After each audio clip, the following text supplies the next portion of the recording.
Bismillahirrahmanirrahim. Kita lanjutkan adab tidur yang keempat. Warabi'u yang keempat, antakuna wasiyatuka maktubatan tahta wisadatika. Hendaknya engkau menulis wasiat yang kemudian ditaruh di bawah bantalmu. Bikasril wawi ay mikhdatika, artinya alat yang ditaruh di bawah pipi, ya, bantal ini. Wa fi nuskhati, dalam sebuah salinan, tahta ra'sika, di bawah kepalamu. Ai fa innaka la ta'manu al-qabda minan naum, karena kamu itu tidak aman, tidak ada yang tahu bahwa kamu itu al-qabdu, akan dicabut ruhnya, minan naum, ketika tidur. Fa in mata bi ghairi wasiyatin, jika ada orang mati tanpa berwasiat, la yatakallamu fi muddatil barzah, maka dia itu tidak akan berbicara selama di barzah. Dia saja yang tidak berbicara karena dia tidak menulis wasiat di bawah bantalnya ketika dia tidur, lalu tiba-tiba dia mati. Resikonya dia tidak akan berbicara selama di alam barzah, di alam kubur. Wa innal amwata yatazawaruna fi kuburihim siwahu, sementara orang yang mati yang lain itu yatawazaruna, saling berziar satu sama lain, ngobrol kayak hidup di dunia gini lah, ya. Yatazawaruna, saling ngobrol, saling berkunjung, saling beranjang sana, fi kuburihim, di dalam kuburan mereka, siwahu, kecuali orang yang tidak berwasiat ini, yang diam terus di dalam kuburnya, nggak ngomong-ngomong. Yang lain itu pada berziarah, pada ngobrol dan sejenisnya. Fayaqulu ba'duhum, maka tetangganya yang saling berkunjung itu berbicara, ngobrol kemudian di ba'din, kepada yang lain. Ma balu hadil miskin, apa yang terjadi pada orang miskin ini, pada orang yang naif ini, ya, yang kasihan ini, maksudnya yang tidak ngomong selama di barzah ini. Fayuqalu, maka dikatakan, innahu mata bi ghairi wasiyatin, dia itu tidak ngobrol selama di dalam alam barzah karena dia itu mati tidak berwasiat kepada keluarganya. Kada nukilaan Ibni Solah, ini dinukil dari Ibni Solah. Jadi kalau kita memahami ibarah ini orang yang tidak berwasiat lalu mati dan dia tidak berbicara selama di alam barzah, ini menandakan sesuatu yang negatif yang terjadi kepada dirinya, ya, susah, kayak yang menyesal dan segala macam. Akhirnya dia itu tidak ngomong. Wa qala al-Bujairimi, berkata al-Bujairimi, yumkinu hamlu dzalika alama idza mata min ghairi wasiyatin wajibatin. Imam Al-Bujairimi kemudian memberikan penjelasan terhadap ibarah yang di atas tadi itu, bahwasanya hal demikian bisa dipahami bahwa orang itu mati tapi belum berwasiat, ya, memberikan wasiat, menulis wasiat yang wajib. Bi an nadaraha au kharaja bi an nadaraha, misalnya dia itu bernadar untuk melakukan wasiat. Dia bernadar akan melakukan wasiat, tapi ternyata mati duluan sebelum dia itu menulis wasiat. Akhirnya dia menyesal, ya, karena sudah dinadarkan, yang asalnya sunnah menjadi wajib, karena wasiat itu hukumnya sunnah, karena sudah dinadarkan maka hukumnya juga wajib. Atau mungkin saja ada hal-hal penting yang akan disampaikan kepada keluarganya, dia tidak sempat menyampaikan karena keduluan meninggal dunia. Andai kata dia berwasiat, siap-siap berwasiat sebelum dia tidur, dia sudah menuliskan wasiat tentang hal-hal penting yang akan disampaikan kepada keluarganya, maka tentu dia tidak akan menyesal karena sudah menulis wasiat sebelum tidur. Atau kharaja makhrajaz zajri, kharaja, hadis itu keluar, makhrajaz zahri, pada keluarnya zajri, celaan antar keluarga. Jadi hadis yang di atas itu anjuran untuk berwasiat itu sebenarnya juga merupakan celaan kepada orang yang tidak berwasiat. Jadi hukumnya sunnah menulis wasiat, ditaruh di bawah bantal, di bawah ranjang, yang penting mudah dilihat oleh keluarga kita sebelum kita tidur. Ini jarang dilakukan, ya, karena ada orang sebagian merasa kalau berwasiat seolah-olah dia itu akan mati. Wasiat itu seolah-olah tanda bahwa dia itu akan segera mati. Akhirnya kemudian sebagian orang merasa berwasiat itu, nulis wasiat itu sebuah hal yang horor gitu ya. Takut mati beneran. Padahal hukumnya sunnah. Wal khamisu, adab tidur yang kelima, antanama, hendaknya kamu tidur taiban minaz dzunub mustaghfiran, dalam keadaan bertaubat dan beristighfar dari dosa-dosa yang kamu lakukan. Kama rawa at-Tirmidzi, sebagaimana Imam at-Tirmidzi meriwayatkan an Abi Sa'id al-Khudri anin Nabi sallallahu alaihi wasallam, qala, Nabi bersabda, man qala hina ya'wi ila firashihi astaghfirullahalladzi la ilaha illa huwal hayyul qayyum wa atubu ilaih thalatha marrat ghafarallahu ta'ala lahu dzunubahu.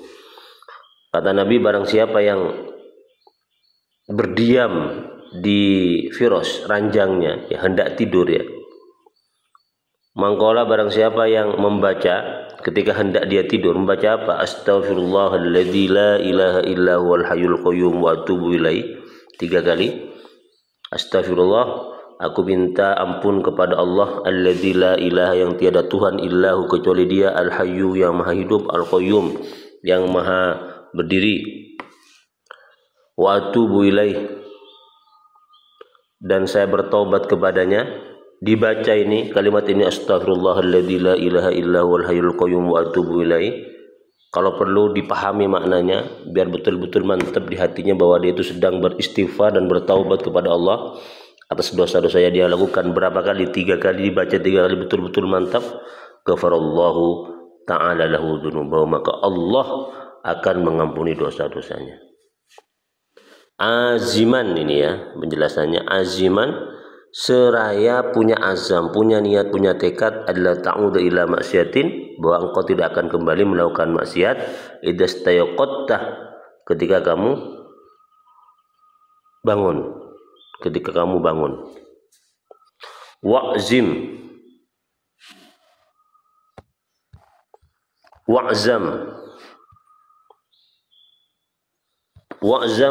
dan bertekad al khairi, untuk melakukan kebaikan di jamil muslimina, kepada semua orang muslim. In ba'asakallahu ta'ala, jika Allah menghidupkan, ya, membangunkan lagi, setelah tidur dibangunkan lagi. Ayqadaka min naumika, artinya ayqadaka, Allah membangunkan kamu, min naumika, dari tidurmu. Nah ini ya, ini cara praktis ya untuk diampuni dosa-dosanya oleh Allah Subhanahu wa taala, yaitu dengan cara membaca astaghfirullahaladzim, astaghfirullahalladzi la ilaha illa huwal hayyul qayyum wa atubu ilaih 3 kali sebelum tidur. Nah, ketika baca istighfar itu, di hati ada tekad untuk tidak bermaksiat lagi kepada Allah Subhanahu wa taala. Nih, maka orang itu akan diampuni dosa-dosanya sebelum tidur. Jadi andai kata orang itu kemudian oleh Allah ditidurkan selamanya, tidak dibangunkan, mati misalnya, dicabut ruhnya ketika tidur, dia tidur dalam keadaan tidak punya dosa, kan dosanya sudah diampuni sebelum dia tidur. Ya Allah, mudah-mudahan kita seperti ini, amin. Dan juga berniat untuk berbuat baik kepada semua orang muslim jika misalnya Allah membangunkannya dari tidur, tidak jadi mati misalnya. Berniat, ya Allah, andai kata saya besok masih bangun pagi, saya akan melakukan kebaikan-kebaikan kepada tetangga saya, kepada saudara saya. Jadi ada niat untuk melakukan kebaikan jika bangun esok paginya. Kenapa kok demikian? Ini berdasarkan hadis Nabi, qala Nabi sallallahu alaihi wasallam, man awa ila firashihi la yanwi zulma ahadin wa la yahqidu ala ahadin ghufira lahu ijtarama. Barang siapa yang hendak tidur lalu dia berniat untuk tidak zalim kepada siapapun dan tidak dengki kepada siapapun, tidak akan berbuat zalim kepada siapapun dan tidak akan dengki kepada siapapun, maka Allah ghufirallahu majtaroma, maka Allah akan diampuni seluruh perbuatan dosa-dosanya. Ya Allah. Di sini ada dua, berarti untuk bisa mendapatkan pengampunan dari Allah Subhanahu wa taala sebelum tidur, yaitu membaca yang tadi astagfirullah alladzi la ilaha illa huwal hayyul qayyum wa atubu ilaihi 3 kali, lalu kemudian ada tekad di hati untuk tidak kembali melakukan maksiat, diampuni dosanya oleh Allah Subhanahu wa taala. Atau yang kedua, kita itu bertekad untuk melakukan selaksa kebaikan kepada sesama umat Islam jika besok paginya kita dibangunkan oleh Allah Subhanahu wa taala dari tidur kita. Tidak akan berbuat zalim dan tidak akan dengki. Dua ini ya, zalim dan dengki. Ini agak sulit, dengki ini. Jika sudah punya tekad seperti ini, maka sebelum tidur dosa kita diampuni oleh Allah Subhanahu wa taala. Andai kata waktu itu ruh kita dicabut oleh Allah Subhanahu wa taala, insyaallah ini kita akan menjadi orang yang menghadap Allah dengan tanpa dosa. Amin. Semua kita bisa seperti ini. Amin. Lanjut. Wa tadzakkar, dan ingatlah annaka satujja'u fil lahdi kadzalik. Ingatlah bahwa engkau kelak akan dibaringkan di liang lahat seperti itu. Ai kanaumika, seperti tidurmu, wahidan, sendirian. Binafsika, dengan dirimu sendiri, faridan aninnas, jauh dari manusia. Laisa maka illa amalika wala tujza illa bisaika.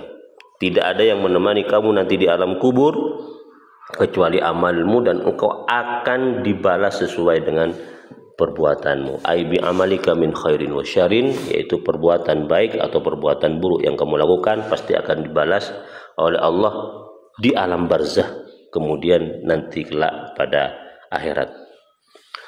Qala ta'ala, Allah berfirman, wa anna sa'yahu sawfa yara, bahwa sungguhnya perbuatan orang itu sawfa yara, dia akan melihatnya.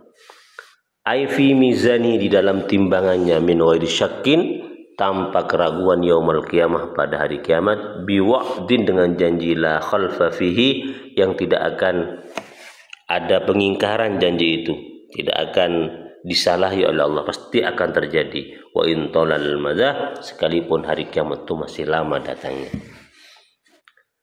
Ya Allah, demikian dulu adab tidur yang nomor 4 dan nomor 5. Kita lanjutkan insyaallah pada pengajian selanjutnya. Mudah-mudahan ini bermanfaat bagi saya terutama dan bagi Anda semuanya. Amin ya rabbal alamin.